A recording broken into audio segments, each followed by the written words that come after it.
Extremely sorry to disappoint. అంటే ఇప్పుడు ఏదో ఉనికిపోతున్నాను మంచం కింద కూర్చొని నేడుస్తున్నాను అని అందరూ what ever the media speculating, వాళ్ళందరికీ చిన్న డిసప్పాయింట్మెంట్గా ఉండొచ్చు వీడియో.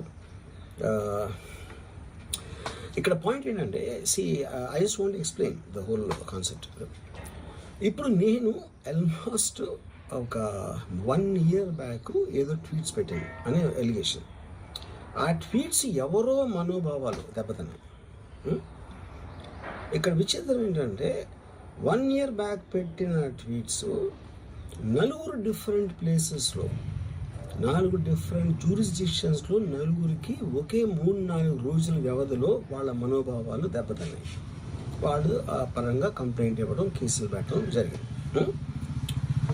ఇక్కడ పాయింట్ 1, ఎవరి మీద అయితే నేను పెట్టానని వాళ్ళు చెప్తున్నారో వాళ్ళకి లేదు, ఎవరో థర్డ్ పార్టీ, అసలు సంబంధం లేనివాడు.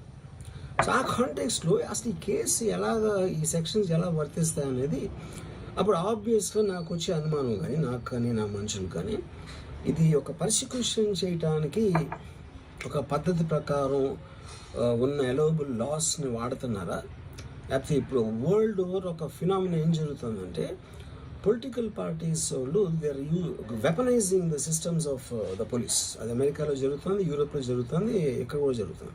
యూనో, అప్పుడు నేను ఏ ఒక్క వ్యక్తిని, ఒక పోలీస్ ఆఫీసర్ని కానీ, ఒక పొలిటికల్ పర్సన్ కానీ నేను బ్లేమ్ చేయట్లా.